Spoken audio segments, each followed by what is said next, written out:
Hello, हाय, नमस्कार प्यारे साथियों, कैसे हैं आप सब लोग? आशा करती हूँ आप सब लोग ठीक होंगे और तैयारी भी अच्छे से कर रहे होंगे। मैं वंदना वर्मा आप सभी का स्वागत करती हूँ। तो हमारी जो क्लासेस चल रही हैं यूपी टेट के लिए ईवीएस और हिंदी की, तो हिंदी में हमने कल समास अपना देख लिया था, मतलब समास का ये सेकंड पार्ट है। जितने भी समास के प्रकार थे, जैसे कि अव्ययीभाव समास, कर्मधारय समास, द्विगु समास, द्वंद्व समास, बहुव्रीहि समास और कर्मधारय समास, ये सारे हमने कंप्लीट कर लिया था। मतलब तत्पुरुष को छोड़ के सारे हमारे कंप्लीट हो चुके हैं, क्योंकि तत्पुरुष वाला जो है थोड़ा पोर्शन बड़ा है, तो इसलिए मैंने इसको अगले पार्ट में किया है। ठीक है। तो अगर कल वाली वीडियो या जो समास का पहला पार्ट है आपने नहीं देखा है, तो चैनल पर जाकर उसे ज़रूर देख लें, तो क्योंकि उसमें जितने भी एग्जाम्पल्स शामिल हैं वो हमारे एग्जाम में पूछे जा चुके हैं और आपके लिए बहुत ही महत्वपूर्ण है। ठीक है। तो आज हम क्या देखेंगे? तत्पुरुष समास। तो चलिए शुरू करते हैं आज की हम अपनी क्लास, और आशा करती हूँ आपको चीज़ें समझ में आएंगी। अगर कुछ ऐसा हो जो आपको ना समझ में आए, तो आप कमेंट करके बता सकते हैं। ठीक है। तो चलिए शुरू करते हैं। तत्पुरुष समास। तो तत्पुरुष समास में क्या होता है कि जिस समास का पूर्व पद गौण और गौण हो तथा उत्तर पद प्रधान हो। अब ये गौण और प्रधान क्या है, तो ये सारी चीज़ें हमने कल देख ली हैं। आप ज़रूर देख लें पहली वाली वीडियो, तभी समझ में आएगा कि गौण क्या है और प्रधान क्या है। ठीक है। तो इसमें क्या कहा गया है कि जो हमारा तत्पुरुष समास है, इसका जो पूर्व पद, मतलब पूर्व का मतलब होता है पहला पद। अब ये भी हमने कल देखा था कि हाँ, मतलब पूर्व पद कौन सा है, उत्तर पद कौन सा है, ये सारी चीज़ें, गौण किसे कहते हैं, प्रधान किसे कहते हैं, तो ये सब हमने पहले ही एकदम बेसिक से, वो हमारी क्लास है पहली वाली, तो उसे ज़रूर देख लें आप। तो इसमें क्या है कि जो समास का पहला पद है, जिसे हम पूर्व पद भी कहते हैं, तो वो क्या होता है? गौण होता है। और जो उत्तर पद होता है, मतलब बाद वाला पद होता है, वो प्रधान होता है। तत्पुरुष समास जो है ये परसर्गों के आधार पर 6 प्रकार का होता है। किसके आधार पर? परसर्ग के आधार पर 6 प्रकार का होता है। कौन कौन से?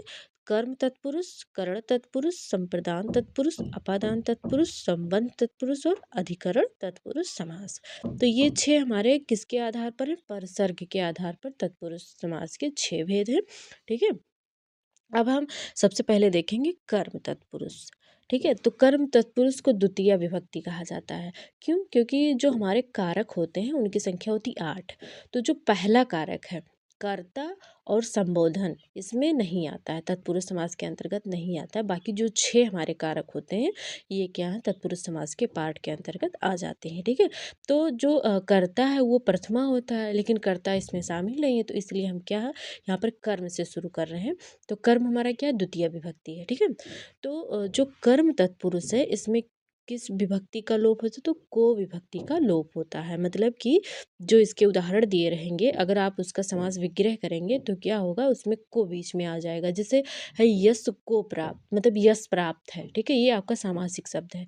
अब इसको जब आप विग्रह करेंगे, मतलब तोड़ेंगे, अलग अलग करेंगे, तो इसमें जो यश और प्राप्त है, इसके बीच में जो शब्द आएगा वही विभक्ति, मतलब को आएगा। विभक्ति वही है जो दो शब्दों के बीच में आ रहा है विग्रह करने पर, वही हमारा क्या है? विभक्ति है। तो वही हमारा क्या है कि कर्म तत्पुरुष की पहचान है कि जब हम किसी चीज़ को तोड़ रहे हैं या विग्रह कर रहे हैं, तो बीच में को अगर आ रहा है, तो वो क्या हो जाएगा? हमारा कर्म तत्पुरुष हो जाएगा। जैसे यश प्राप्त, मतलब यश को प्राप्त, तो जो को है ये किसको दर्शा रहा है? कर्म को दर्शा रहा है। ठीक है। चिड़ी मार, मतलब चिड़ी को मारने वाला, चिड़ी को मारने वाला, फिर इसमें भी को आ रहा। अब हम बात करते हैं मतदाता। तो मतदाता में कौन सा समास है? तो यहाँ भी जब इसका विग्रह करेंगे, मत को देने वाला, अर्थात क्या है ये? मत को देने वाला कौन सा तत्पुरुष हो जाएगा, कौन सा समास हो जाएगा? कर्म तत्पुरुष समास। कर्म की पहचान ही है को। ठीक है। क्या है? को, कर्म को। ठीक। गगन चुम्बी, गगन को चूमने वाला, स्वर्ग प्राप्त, स्वर्ग को प्राप्त। तो ये हमारे हो गए कर्म तत्पुरुष समास। कर्म के बाद हमारा आता है, नहीं, कर्म के कुछ और भी उदाहरण महत्वपूर्ण दिए गए हैं, इसको भी हम देख लेते हैं। तो कर्म तत्पुरुष समास के जो अन्य उदाहरण हैं, जैसे है मूर्तिकार, मतलब मूर्ति को बनाने वाला, मूर्ति को बनाने वाला। कालजयी, काल को जीतने वाला, कालजयी मीन्स काल को जीतने वाला। राजद्रोही, राजा को धोखा देने वाला। कहते नहीं कि तुम राजद्रोही हो या देशद्रोही हो, तो वही है कि किसको अगर देशद्रोही आ गया तो देश को धोखा देने वाला, राजद्रोही तो राजा को धोखा देने वाला। आत्मघाती खुद को मारने वाला, कहते हैं कि हाँ उसने क्या किया, भले आदमी ने आत्मघात कर लिया मतलब आत्महत्या कर ली। तो वही है कि आत्मघाती मीन्स खुद को मारने वाला। मांसाहारी मांस को खाने वाला। शाकाहारी शाक को खाने वाला। और परलोक गमन, परलोक को गमन, गमन मतलब जाना, ठीक है। आशातीत आशा को लांघ कर गया हुआ। सिर तोड़ सिर को तोड़ने वाला। यश प्राप्त यश को प्राप्त। दिल तोड़ दिल को तोड़ने वाला। मतलब कि कर्म तत्पुरुष समास की यही पहचान है कि इसमें को विभक्ति का लोप होता है। मतलब जो भी उदाहरण दिया रहेगा जब आप उसकी क्या करेंगे, उसका समास विग्रह करेंगे तो मतलब उस शब्द को जब तोड़ेंगे आप सामासिक शब्द को, तो क्या होगा कि उसको तोड़ने पर को आएगा उसमें, को जैसे कि यश को यश प्राप्त यश को प्राप्त, तो जो अगर को आ रहा है तो कर्म तत्पुरुष है, ये ध्यान रखेंगे आप। फिर आता है करण तत्पुरुष समास, जिसे हम तृतीया विभक्ति कहते हैं। तो जो करण तत्पुरुष समास है ये विभक्ति भी पूछ ली जाती है। विभक्ति वैसे संस्कृत में आपकी पूछी जाती है क्योंकि संस्कृत में भी ये सारी चीज़ें आती हैं, समास संधि वर्णमाला। तो वहाँ पर थोड़ा थोड़ा चीज़ें थोड़ी थोड़ी चीज़ें अलग होती हैं हिंदी की अपेक्षा संस्कृत में, ठीक है, जबकि रहता यही सब है, ठीक। अगर आप इसे अच्छे से समझ लेंगे, जब संस्कृत पढ़ेंगे तो वो भी आपको बहुत अच्छे से समझ में आ जाएगी, ठीक है। चाहे वो संस्कृत पढ़े रहेंगे हिंदी पढ़ेंगे तो भी अच्छे से आ जाएगी।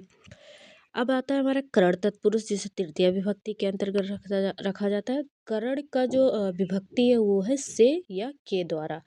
जब आप करण तत्पुरुष समास के उदाहरण देखेंगे तो जब जो भी आपका शब्द दिया रहेगा, जब आप उसका विग्रह करेंगे या उसको तोड़ेंगे तो उसमें से आएगा या के द्वारा आपका बीच में आ जाएगा। तो वही हमारा क्या है, करण तत्पुरुष की जो विभक्ति या कारक, कारक तो यहाँ नहीं कहेंगे, विभक्ति जो चिन्ह है वो क्या है, किस विभक्ति का लोप होता है, तो यहाँ पर से या के द्वारा का लोप होता है। जैसे अश्रुपूर्ण, तो अश्रु मतलब आंसू होता है, पूर्ण मतलब पूरा, तो अश्रु से पूर्ण, तो इसमें से आ गया। वचनबद्ध, वचन से बद्ध है।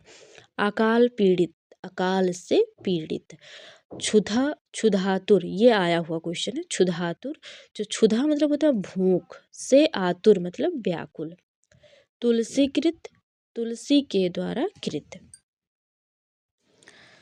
फिर है क्या, तुलसी कृत, कृत मतलब होता है रचित, मतलब किसके द्वारा रचित, तो यहाँ पर देखिए हर जगह से आ रहा है लेकिन यहाँ जैसे है कि तुलसी कृत, तुलसी के द्वारा रचित, ठीक है। तो जो करण तत्पुरुष समास है इसमें किस विभक्ति का लोप हो रहा है, से या के द्वारा विभक्ति का लोप हो रहा है, ठीक है। सारे जो इसमें एग्जाम्पल है आप इसके द्वारा अच्छे से समझ सकते हैं।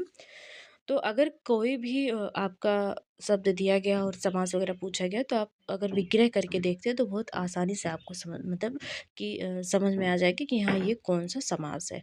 अब ये भी आपको याद रखना है कि किस में किस विभक्ति का लोप हो रहा है, ये चीज़ भी आपको ध्यान रखनी है। अब हम बात करते हैं संप्रदान तत्पुरुष समास की, जो चतुर्थी विभक्ति के अंतर्गत आएगी।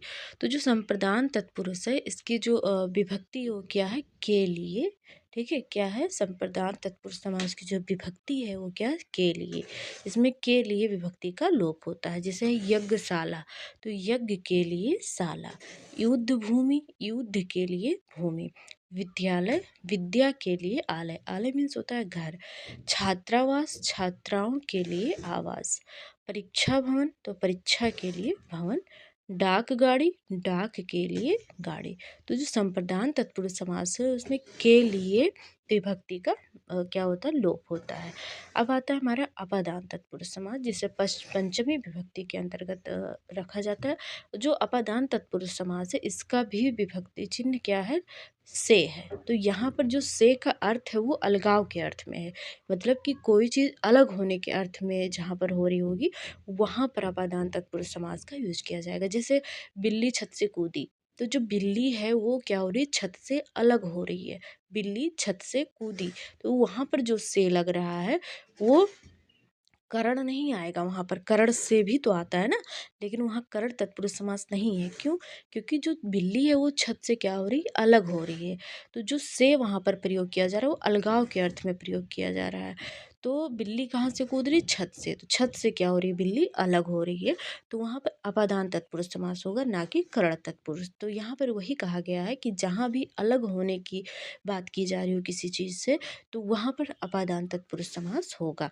ठीक है, जैसे कि यहाँ, हाँ, तो यहाँ पर क्या हो जाएगा, अपादान तत्पुरुष समास हो जाएगा। ठीक है, जैसे ऋण मुक्त, मतलब कोई व्यक्ति है जो क्या, ऋण मतलब होता है कि उसने उधारी ले रखी है, अब वो क्या हो, ऋण से मुक्त हो गया, मतलब वो ऋण से क्या हुआ, अलग हो गया, तो यहाँ भी अलगाव का अर्थ हो रहा है, तो यहाँ भी क्या हो जाएगा, अपादान तत्पुरुष समास हो जाएगा। जन्म जात, जन्म से जात, भयभीत, भय से भीत, मतलब कि यहाँ भी हमारा क्या हो जाएगा, अपादान तत्पुरुष हो जाएगा। इसके बाद में हमारा जो है संबंध तत्पुरुष समास, जो कि षष्ठी विभक्ति के अंतर्गत आता है, और जो इसकी विभक्ति है वो क्या है कि का, की, के। संबंध तत्पुरुष समास का जो अगर हम पहचान की बात करें तो का, की, के, रा, री, रे, ये सब हमारे क्या है, संबंध तत्पुरुष समास की पहचान है। जैसे राजपुत्र, तो राजा का पुत्र, जो राजा का पुत्र है, मतलब कि पुत्र का संबंध किससे है, राजा से है, और दर्शा कौन रहा है, का दर्शा रहा है। सेनापति, तो जो पति किसका है, सेना का है, सेनापति मतलब सेना का पति। गंगा जल, गंगा का जल, तो ये हमारा संबंध तत्पुरुष समास के अंतर्गत आएगा। इसमें रा, री, रे भी आ सकता है, का, की, के अलावा रा, री, रे भी आ सकता है। ठीक है, अधिकरण तत्पुरुष समास जो कि सप्तमी विभक्ति के अंतर्गत आता है, इसमें अधिकरण में पर, इसकी क्या है, इसमें विभक्ति का लोप होता है। किस विभक्ति का, तो में पर विभक्ति का लोप होता है। जैसे ध्यान मग्न, तो ध्यान में मग्न, घुड़सवार, घुड़ पर सवार, वनवास, वन में वास। और अधिकरण तत्पुरुष समास के और अन्य उदाहरण भी देख लेते हैं, जैसे है नगरवास, तो नगर में वास, वास मतलब निवास करना। कला प्रवीण, कला में प्रवीण। शास्त्र निपुण, मतलब शास्त्र में निपुण। सिर दर्द, सिर में दर्द। आप बीती, आप पर बीती। जलमग्न, जल में मग्न मतलब डूबा हुआ। पुरुषोत्तम, पुरुषों में उत्तम। पर्वतारोहण, पर्वत पर आरोहण। और हरफ मौला, तो हर फन में मौला। डिब्बा बंद, डिब्बे में बंद। तो ये सब क्या है, हमारे अधिकरण तत्पुरुष समास के अंतर्गत आएंगे। और ये सारी चीज़ें किसके अंतर्गत हैं, तो तत्पुरुष समास के अंतर्गत हैं। तत्पुरुष समास को अगर परसर्गों के आधार पर बांटा जाए तो ये 6 प्रकार का है। कौन कौन सा, कर्म तत्पुरुष, कर्म तत्पुरुष का जो पहचान है वो क्या है, ऐसे आप याद कर सकते हैं, कर्म ने करण, देखो कर्ता ने कर्म को करण से संप्रदान के लिए अपादान से अलग होना। संबंध काकी के राहरी रे, अधिकरण में पर हेयर, हेयर तो संबोधन में आ जाएगा। तो अधिकरण क्या है, में पर है। कैसे आप याद रखेंगे, कर्म को करण से संप्रदान के लिए अपादान से अलग होना, संबंध काकी के, अधिकरण में पर। तो ये आपके पहचान हो गया, आप इस तरह इसको याद कर सकते हैं। और ये सारे हमने देख लिया कि जो कर्म तत्पुरुष है, इसमें मैंने आपको बताया है कि कर्म को करण से के द्वारा, संप्रदान के लिए, अपादान से, और अलग होने के अर्थ में संबंध काकी के, रारी रे, अधिकरण में पर, ये हमारे क्या हो गए, सारे मतलब कि तत्पुरुष समास के अंतर्गत ये चीज़ें हमने देख ली। अब कुछ प्रश्न हम सॉल्व कर लेते हैं जो कि हमारे एग्जाम में पूछे जा चुके हैं। पहला है कि समास का शाब्दिक अर्थ क्या है, मैंने कल आपको बता दिया है। तो समास का शाब्दिक अर्थ होता है संक्षेपीकरण। समास का शाब्दिक अर्थ क्या है, संक्षेपीकरण। समास के मुख्यतः कितने भेद हैं, तो 4 भेद हैं। कौन कौन से हैं, अव्ययी भाव समास, अव्ययी भाव समास, तत्पुरुष समास, द्वंद्व समास और बहुव्रीहि समास। अब यहाँ पूछा गया है कि समास के कुल कितने भेद हैं, तो समास के कुल 6 भेद हैं। कौन कौन से हैं, अब उसमें जो 4 है उसमें क्या नहीं शामिल है और क्या इसमें शामिल है, ये सारी चीज़ें आप बहुत ध्यान से सुनेंगे। और ज़्यादा अगर इसमें ये, अब कुल समास कितने हैं, 6 हैं। कौन कौन से, अभी हमने 4 देखा कि अव्ययी भाव समास, और द्वंद्व समास, बहुव्रीहि समास, और हमारा कौन सा, तत्पुरुष समास। ये 4 जो हैं, तो 4 हमने देखा। और जो हमारा तत्पुरुष समास है उसमें प्रधानता के आधार पर उसे 2 भागों में बांटा गया है। एक है कर्म, और सॉरी, एक है कर्मधारय और एक है हमारा कौन सा द्विगु समास। ये दो हमारे तत्पुरुष के अंतर्गत आएंगे। तो अगर कुल की बात कर रहा है तो 6 कौन कौन से हैं, तो वो भी मैंने आपको बताया। अगर मुख्यतः पूछ रहा है तो 4 हैं, कौन कौन से हैं वो भी मैंने आपको बता दिया है, और कल वाले वीडियो में तो सारा है ही है। फिर अगला क्वेश्चन हमारा है कि जिस समास का पूर्व पद प्रधान हो, पूर्व मतलब पहला पद, उसे कौन सा समास कहते हैं, तो अव्ययी भाव समास कहते हैं। जो हमारा देखिए अव्ययी भाव समास का पूर्व पद प्रधान है, ऐसा पूछा जा सकता है कि कौन सा ऐसा समास है जिसके दोनों पद प्रधान हो, मतलब उत्तर पद भी प्रधान हो और जो पूर्व पद है वो भी प्रधान हो, तो द्वंद्व समास है। कौन सा ऐसा समास है जिसके दोनों ही पद क्या है, अप्रधान है, और दोनों क्या करते हैं, तीसरे की विशेषता को बताते हैं, तीसरे किसी तीसरे किसी तीसरे को प्रधान बताते हैं या किसी तीसरे की ओर इशारा करते हैं, तो वो बहुव्रीहि समास है। अगर ये पूछा जाए कि कौन सा ऐसा समास है जिसका उत्तर पद प्रधान है, तो तत्पुरुष समास का उत्तर पद प्रधान होता है। ठीक है, तो ये सारी चीज़ें आपसे पूछी जा सकती हैं। अगर हम बात करें अगले क्वेश्चन की, तो यथाशक्ति यथासंभव आमरण आजन्म में कौन सा समास है। तो हमने देखा था कि जो हमारा अव्ययी भाव समास होता है, इसका जो पूर्व पद है ये प्रधान होता है, मतलब पहले वाला पद प्रधान होता है, और इसमें हम जितने भी इसके एग्जाम्पल देखेंगे आगे उपसर्ग लगा होगा। ठीक है, जैसे कि प्रतिदिन हो गया, प्रतिदिन हो गया, और इसमें तो दिया ही गया है यथाशक्ति, प्रत्येक, प्रत्यक्ष, ये सब क्या है हमारे बेभाव समास के उदाहरण हैं। अगर उसमें उपसर्ग लगा हुआ है तो समझ जाइए कि बेभाव समास ही है। तो इसमें यथाशक्ति मतलब शक्ति के अनुसार, यथासंभव संभव के अनुसार, आमरण मतलब मरने तक, आजन्म जन्म मतलब कि पूरा ही जन्म। तो इसमें आ उपसर्ग लगा हुआ है, आजन्म में, आमरण में भी उपसर्ग है, और यथासंभव में यथा क्या है, उपसर्ग है हमारा, और यथाशक्ति में यथा हमारा उपसर्ग है। तो हर एक शब्द में उपसर्ग लगा हुआ है, तो ये हमारा अव्ययी भाव समास के अंतर्गत आ जाएगा। रातों रात में कौन सा समास है। अगर दो शब्द साथ में ही आ रहे हैं, ठीक है, दो शब्द क्या हैं लगातार, अगर दो शब्द लगातार एक साथ बोले जाने वाले हैं, तो हमारे किस समास के अंतर्गत आएंगे, द्वंद्व समास। जैसे कि पाप पुण्य, माता पिता, दाल चावल, घास फूस, ये सब किसके अंतर्गत आएंगे, द्वंद्व समास के अंतर्गत आएंगे। जो रातों रात है, इसमें कौन सा समास होगा, तो इसमें हो जाएगा हमारा द्वंद्व समास। सावधान सपरिवार धीरे धीरे में कौन सा समास है। अगर दो समान शब्द आ रहे हैं यहाँ पर, रुकिए, मुझे थोड़ा सा यहाँ जो रातों रात है ना, इसको एक बार मैं देख के बताऊंगी, क्योंकि मुझे यहाँ ये अव्ययी भाव समास। तो देखिए रातों रात में द्वंद्व समास नहीं है, क्योंकि जो द्वंद्व समास के उदाहरण होते हैं उसमें जो दो शब्द एक साथ बोले जाने वाले होते हैं और विपरीत होते हैं एक दूसरे के, तो वहाँ हमारा द्वंद्व समास होता है। यहाँ पर थोड़ा गलत हो गया था। तो रातों रात, दिनों दिन अगर एक साथ आ रहा, जैसे रातों रात, दिनों दिन, एक एक, तो इन सब में हमारा अव्ययी भाव समास होगा, भले ही योजक चिन्ह इसमें लगा हुआ है, क्योंकि हमने द्वंद्व समास में देखा था कि योजक चिन्ह लगा होता है। तो ज़रूरी नहीं है कि जहाँ योजक चिन्ह लगा हो वहाँ केवल द्वंद्व समास ही हो। ठीक है, तो रातों रात का अगर हम विग्रह करें तो रात ही रात हो जाएगा, तो इसका जो समास होगा वो अव्ययी भाव समास हो जाएगा। ठीक है, फिर है हमारा सपरिवार, सॉरी सावधान सपरिवार धीरे धीरे। देखिए धीरे ही धीरे हो जाएगा, धीरे धीरे सेम। देखिए अगर दो शब्द समान शब्द हैं, एक ही जैसे हैं, और योजक चिन्ह से दो बार, जैसे धीरे धीरे, एक एक, दिनों दिन, रातों रात, ऐसे दिया गया है ना, तो हमारा अव्ययी भाव में आएगा। अगर विपरीत यही दिया गया होता तब हमारा क्या हो जाता, द्वंद्व में हो जाता। तो ये सारे उदाहरण क्या है हमारे अव्ययी भाव समास के उदाहरण है। फिर अगला है कि हमारा जिस समास में पूर्व पद गौण और उत्तर पद प्रधान हो उसे कौन सा समास कहते हैं। अब यहाँ आपको ये देखना है उत्तर पद, तो जो तत्पुरुष समास है इसका हमारा उत्तर पद प्रधान होता है, तो ये हमारा सही हो जाएगा।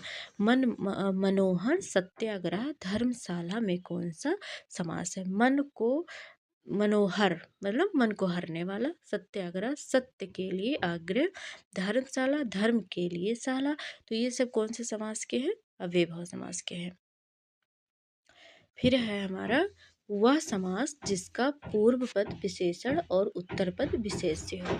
तो हमने देखा था कि जो हमारा कर्मधारय समास है, इसका जो पहला पद होता है वो विशेषण होता है और जो दूसरा पद होता है उत्तर पद वो विशेष्य होता है। विशेष मीन्स कि जिसकी विशेषता बताई जा रही है वो विशेष है और जिसके द्वारा बताई जा रही है वो विशेषण है। जैसे है कि नील कमल, तो कमल की विशेषता क्या है कि वो नीला है, तो कमल हमारा विशेष हो जाएगा और जो नीला है वो विशेषण हो जाएगा। जैसे है कि क्या ले लें हम, नीलकमल हो गया और फिर अगर हम बात करें नीलकंठ, तो कंठ की विशेषता है कि वो नीला है, तो ये हमारा क्या हो जाएगा, कर्मधारय समास के अंतर्गत आ जाएगा। और फिर पूछा गया है कि जिस समास का पूर्व पद संख्यावाची हो उसे कौन सा समास कहते हैं। तो संख्यावाची के लिए एक ही है तिगु, जैसे नवरत्न, पंचवटी, चौराहा और नेत्री, त्रिनेत्री। अगर त्रिनेत्री है तो बहुव्रीहि में आएगा, त्रिनेत्र है तो द्विगु में आएगा। ठीक है, ये तो ये हमारे हो गए संख्यावाची। त्रिवेणी में कौन सा समास है, तो द्विगु समास है। त्रि मतलब तीन, बेड़ी मतलब नदी, तो तीन नदियों का जहाँ समूह समाहार हो, समूह हो, वो हमारा त्रिवेणी है। और तीन है तो संख्यावाची है, तो ये आ जाएगा द्विगु समास के अंतर्गत। तो ये सारे हो गए हमारे समास। आज हमारा समास वाला जो चैप्टर है वो कंप्लीट हो गया है। कल जो हमारी क्लास कल से रहेगी वो हमारी संधि की रहेगी। और आशा करती हूँ इतनी चीज़ें आपको समझ में आ गई हैं। अगर नहीं आई होगी, कुछ ऐसा होगा, कोई भी ऐसा टॉपिक जो आपको ना समझ में आया, कोई भी ऐसा शब्द जो ना समझ में आया हो, तो आप कमेंट करके मुझे बता सकते हैं, मैं उसको आपको दोबारा बता दूँगी। तो चलिए मिलते हैं अगली वीडियो में जो कि ईवीएस वाली रहेगी। ईवीएस में आज हम देखेंगे अपना कौन सा घटक, मतलब कि जो पारिस्थितिकी के घटक हैं, जैविक अजैविक, उसके अंतर्गत जो हमारे उत्पादक, उपभोक्ता और अपघटक है उनके बारे में आज हम जानकारी प्राप्त करेंगे।